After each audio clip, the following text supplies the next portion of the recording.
السلام علیکم ورحمۃ اللہ وبرکاتہ۔ الحمدللہ، اللہ تعالیٰ کی فضل و رحمت کے ساتھ آج ہم سورۃ البلد کی آیہ نمبر 18 کی تفسیر دیکھیں گے۔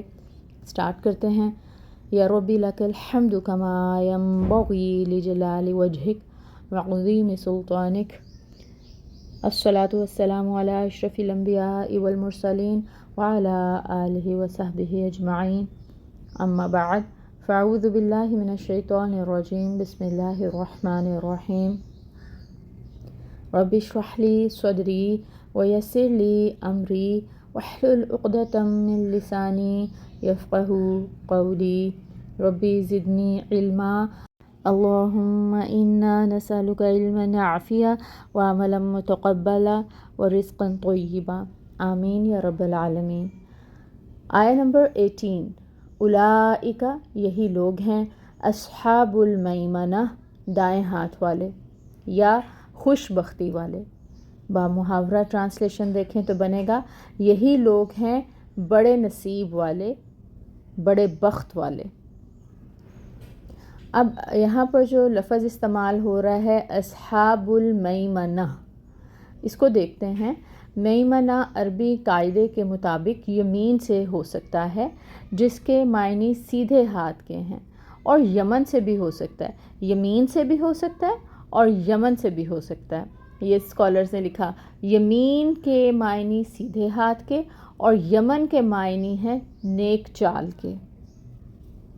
تو اگر اس کو یمین سے ماخوذ مانا جائے تو اصحاب المیمنہ کے معنی ہوں گے سیدھے ہاتھ والے، لیکن اس سے لغوی معنی مراد نہیں ہے، بلکہ اس کا مطلب ہے اعلی مرتبہ لوگ۔ اہل عرب سیدھے ہاتھ کو قوت اور رفت اور عزت کا نشان سمجھتے تھے، جس کا احترام مقصود ہوتا تھا نا، اسے مجلس میں سیدھے ہاتھ پر بٹھاتے تھے۔ کسی کے متعلق اگر کہنا ہوتا کہ میرے دل میں اس کی بڑی عزت ہے، توقیر ہے، تو کہتے تھے فلان منی بالیمین۔ اردو میں بھی ایک لفظ استعمال کیا جاتا ہے دستے راست۔ کسی شخص کو دستے راست کسی بڑی ہستی کا اس معنی میں کہا جاتا ہے کہ وہ اس کا خاص آدمی ہے۔ اور اگر ہم میمنہ کو یمن سے ماخوذ مانیں تو اس کا مطلب ہوگا خوش نصیب یا نیک بخت لوگ، ایسے لوگ جن کا اعمال نامہ ان کے دائیں ہاتھ میں دیا جائے گا۔ اب اصحاب الیمین کی صفات کیا ہیں؟ اصحاب الیمین کی صفات آلریڈی جو ہیں وہ ہم ڈسکس کر چکے، جو گھاٹی کو عبور کرنے کے لیے ہمیں سٹیپس بتائے گئے پچھلی آیات میں، وہی اصحاب الیمین کی صفات ہیں، جن میں ہم نے پڑھا تھا کہ کسی غلام کی گردن کو آزاد کرانا، فک رقبہ، کسی گردن کا آزاد کرانا، اور پھر ہم نے پڑھا کہ کسی یتیم کو، قرابت والے کو، کسی مسکین کو جو خاک نشیں ہو کھانا کھلانا۔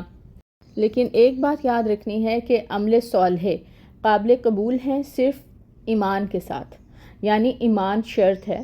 اگر ایمان نہیں ہے تو پھر عمل صالح کوئی فائدہ نہیں دیں گے۔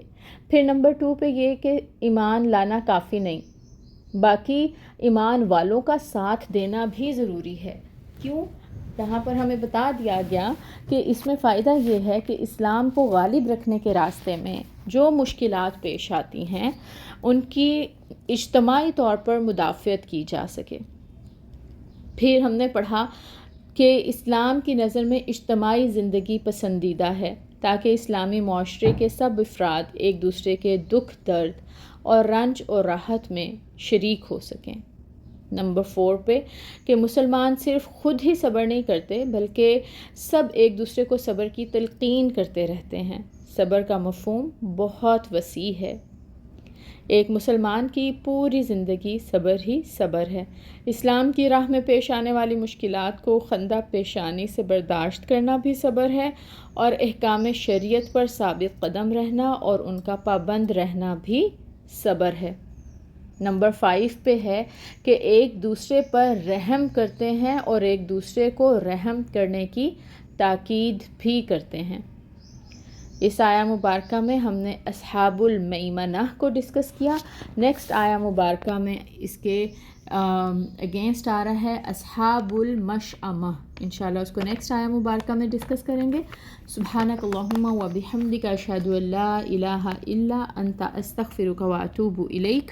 السلام علیکم ورحمۃ اللہ وبرکاتہ.